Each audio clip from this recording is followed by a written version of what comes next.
Guys, Oracle's firing on all cylinders. They just announced a new service that is very, very revolutionary. Let's jump into it and discuss this. So let's read the title and then discuss this thing. This thing is big, guys. It didn't get much news, but this thing is big. Let's talk about it. Oracle announces an integrated high-performance jargon words analytics engine for MySQL database service. Read this. OCI, which is Oracle Cloud Infrastructure customers, can now run sophisticated analytics directly against their operational MySQL databases, eliminating the need for complex and expensive data integration with a separate analytics database. Guys, they just released this new database engine on top of MySQL. And before you get too excited, no, it's not open source, unfortunately. Okay, so this special database engine, which we know, MySQL and its forks like MariaDB, you can swizzle the database engine below it, such as NoDB. You can put MyAsm, you can put some other stuff, right? They created another one that works alongside NoDB that allow you to do analytics. You might say, why would I care? Of course I can do analytics on my database. For saying, no, really, you can't do analytics efficiently on your... I need to be on full face to do this. No, you cannot do analytics queries and aggregate queries and fancy queries on top of your operational transactional database efficiently. We know that. Most of the time, your primary database that you write and transact into, and you have transactions and you have long-running transactions that inserts and change it all the time. This is a raw store most of the time. So because it is efficient to write to a raw store, and I talked about raw store and column store, check out right here. So for the longest time, to do queries, we had to suffer when we're running on the operational database because it's slow, right? Plus all this transaction and the isolation level, making our queries, it makes our queries slow in general because just the fact of having serializable or snapshot isolation means our queries need to be aware. Oh, is this this is the latest row, or I need to read a previous row? It needs to have some hints to know if this row is really the latest or not. And as a result, it does a little bit more sneaky stuff in order to find that information. And that's the one property of the ACID: atomicity, consistency, isolation, and durability, which I talked about right here. So this is a very well-known thing. So isolation is great for transactions, but slow things down. Plus, row store in general are not great for queries, especially aggregate queries. Like, I don't know, you want to sum and you want to analyze and you want to query, you want to do a sales report. Yeah, you're gonna get your result, but they might take hours to run, literally hours, if you have a complex operations. So what did we used to do for the longest time? Since we know that row-oriented databases are not suitable for analytical queries, so which is called online analytical processing, OLAP, right? We usually created something called the data warehouse, a special database that is suitable for querying and long-running analytical processing. We don't edit this stuff. We just read from it, and we perform usually aggregate functions and sums and stuff that works on the entire data sets, right? Which is perfect for column-oriented store, because column-oriented store, you store the column and all its values in a consequent manner, so that when you read, you get more values off of your read compared to row, right? And I talked about all of that stuff, right? So in this case, you have to maintain two databases to get performance, right? So you have your operational row store and you have your column-oriented store, or some people call it the data lake, some people call it data warehouse, whatever. This is the database that always gets changed, and this is the database that you read from and you run your reports on, right? And then you can put fancy indexes here that you don't really need to put indexes on your primary because you don't really perform these kind of queries on your primary database, because creating those indexes or indices, if you're from the UK, on the primary database is extremely performance penalty. It add a big performance penalty to your primary database, right? So what we don't need to do is add unnecessary indexes in my primary database, which is the transactional or the OLTP one, just so we can run our analytics. We don't do that. Because adding indexes slows things down, because the moment I insert, I have to update this and I have to maintain these indexes and so on. So we decided to add our indexes on the separate database. And you might say, Hussein, how do we keep this database in sync? Meet ETL, extract, transform, load. So let's extract all this data from here on a batch form and put it all on the data warehouse. Hadoop was born to help with this, right? To streamline this process. So it's called batch processing. Let's just push content from the data from here to the beautiful OLAP database, so I can query it and I can put as many indexes as I want on this one, so my queries can be fast without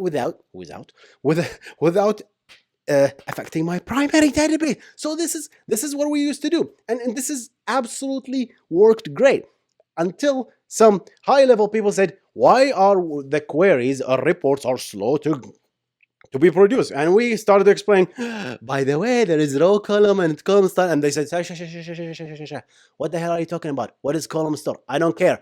Give me that report right now. I need that report. I need a beautiful report. It's gonna be there. It's gonna be a beautiful report. I don't want it right here, right now. So we wanted a report. All right. Very beautiful reports. So I don't care about any of whatever the stuff you're talking about, right? So we had to give them something. They don't care about batch. They don't take about nightly process. They don't care about any of that stuff, right? So what do we do?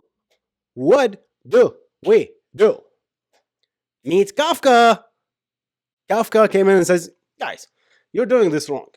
We can't possibly wait nightly to shift data to the other stuff, right? So we went all in with this approach, which is two databases, right? And so Kafka came in and said, wait a second, I can create events for you so that every time someone inserts row into the primary database, you can create a topic, and then we can create an event right to the topic, and then there is another process immediately listening to that topic for a change, and then picks up the change and then write it to the OLAP database. Very simple stuff.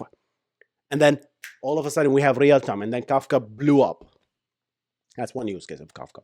But we try to make this faster. We try to make this faster, right? But there is some latency, right? Because it's not really real time, isn't it? But it's pretty close if you think about it. Now, after all of this stuff, Oracle came in and says, you know what? We're going to blow this out of proportion. We're going to destroy this. They came in and said, how about you make your primary database your analytical database as well? Mind blown. How? They did this. They built a new database engine, and this database engine is called Rapid. I'm going to talk about it, and we're going to discuss the architecture a little bit here. So let's read a little bit. Let's read it up. Oracle today announced the availability of the Oracle MySQL database service with integrated MySQL analytics engine. This is December 3rd, 2020.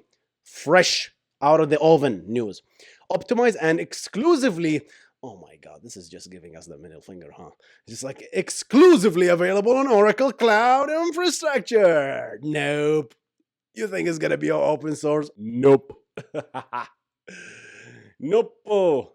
Nope, this is the only MySQL service that, oh my God, okay. Oh my God, they're being snobbed. Okay, this is the only MySQL service that provides customers with a single unified platform for online transactional processing and online analytical process. I think it's called HTOP. Is that what it's called? OLAP? So it's called HTAP. That's the new thing, right? Which is a hybrid transactional analytical processing. So you can do both essentially. All right. So this is what it is. It's an HTAP essentially to run modern application faster and more securely. The MySQL analytic engine developed for MySQL database service by Oracle MySQL engineering team in collaboration with Oracle Labs is a new in-memory analytics accelerator that scales thousands of cores, supports real-time analytics, and it's just by installing this, you don't have to change your application. That's their selling point, because why do you need ATL? You don't have to do any ATL anymore because you just hit the same queries, just point your database instead of your old, I mean, just if you decided today to hit your primary database, right, with analytical queries, magically they'll become faster because they will detect that you're querying an analytical query, like an aggregate or things that takes long time across longer rows. They will switch you to that version, right? So let's go like what is exactly what this thing is. I'm gonna reference all these articles and links below if you're interested, guys. So MySQL Analytics Engine is a distributed, scalable, shared nothing, in-memory, columnar query processing engine designed for fast execution and a query. By the way, guys, this is not something new, right? In-memory, columnar, we saw all of this, like SAP HANA did this before, right? Just pulling everything in memory so that we're columnar and in memory, so that because we know that the data is not going to change, I mean, it is going to change, but we don't expect it. When you run the query, we don't expect it to change often, right? Then we can do all of this stuff. So it's a columnar in-memory database, right? It's a storage engine, let's call it, right? And here's how it works. So this is the MySQL DB system. This is AnnoDB. So you still need AnnoDB as a database storage engine, right? All of a sudden, you'll have an analytical plugin, and if you're on top of OCI, right? And then all of a sudden, you'll have an analytical cluster to run these processes, these queries, essentially in a distributed manner. How fascinating is this? This is genius. This is genius. I just love it. I just love it. So let's read through this a little bit. I want to read this section.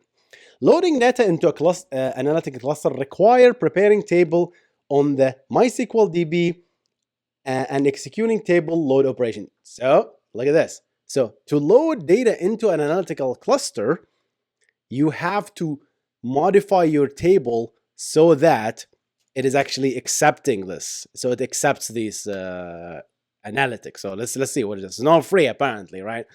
Preparing tables involve modifying table definition to exclude certain columns, define certain encoding, and add placement keys. Specify the rapid as the secondary storage engine for table. That's the key. The rapid one, whatever that thing is, that is it, right? So now this is something new I never heard about. So I know that MySQL has a database engine beneath it, and I talked about that a little bit in my channel. And you can now have a secondary engine? What does that do? I don't know. This is interesting. I don't believe that I saw this before. This is the first time we see this. This is a secondary engine. So you load a table into an analytical cluster, requires executing an alter table operation with a secondary load keyword. For more information, look at this. So, all right, guys, so let's read a little bit on the loading section. So now I know a little bit more.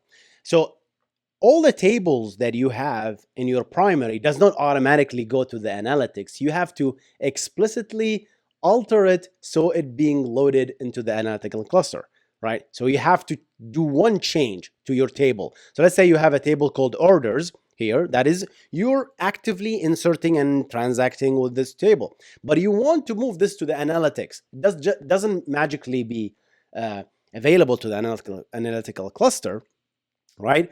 And then that makes sense because you don't want everything to be in the analytical cluster. You want to have control what goes to the analytical cluster. So by doing alter table secondary load, that will immediately switch and start loading that table into the as the rapid database engine that we talked about here, and will essentially activate the analytics engine so that queries on the order that has a nature of being analytical, so that aggregates and stuff like that will automatically go to that cluster and then execute against the cluster that we saw, these things essentially, right? And you can see basically how long it's taking and all that stuff and the progress, which is pretty neat. Here's another very important statement.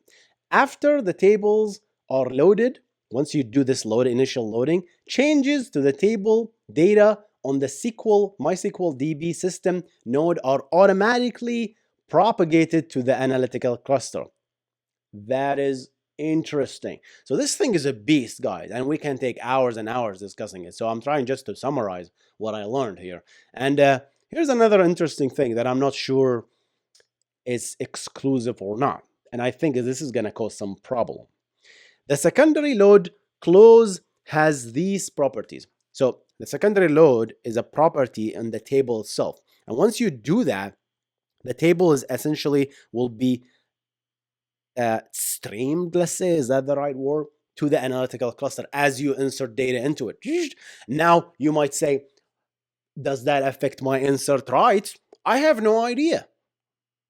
Will that slow down your writes? I really doubt it. I hope they didn't do this synchronously. And I think Oracle, obviously, the team is very, very smart. They're not going to do this synchronously. Otherwise, the whole thing is dead on arrival, DOA, right? So I believe there will be asynchronous processes on the back end that takes the content as it's being inserted or changed, or these wall changes, and then streamed back to the analytical in that nice format that can be queried, essentially.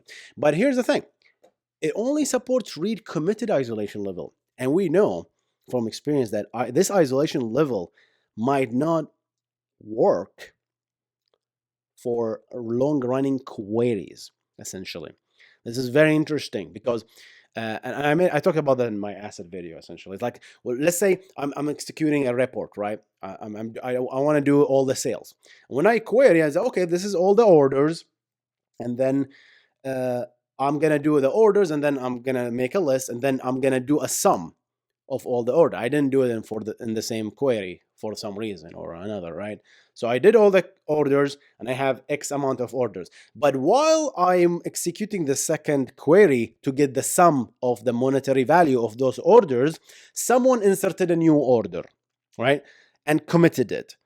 So that means the second query will pick up this new change because it is committed technically, right? While I am in the same transaction, the second query will pick up that change. And this will lead immediately to an inconsistent view. So is that the only isolation level supported in secondary load with the MySQL database analytics engine? I will be worried. That's it for me today. What do you think about the news? Is it just me that I'm excited about this?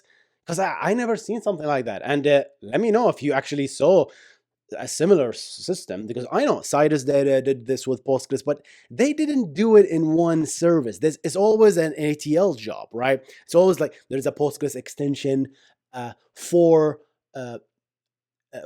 Citus to make Postgres into a columnar database. We know this, right? But you still have to do the ETL thing. You still have to do, if you want to do real time, you have to use Kafka, right?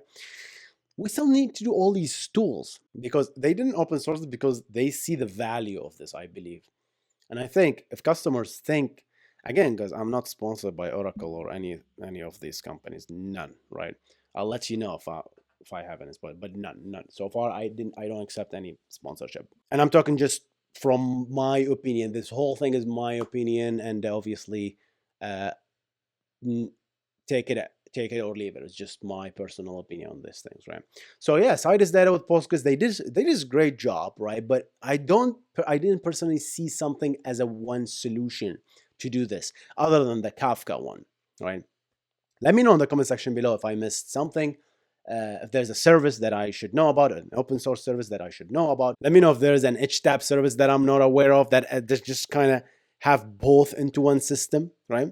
And I'd love to know. What do you guys think about this service? Let me know in the comment section below. I'm going to see you in the next one. You guys stay awesome. Goodbye.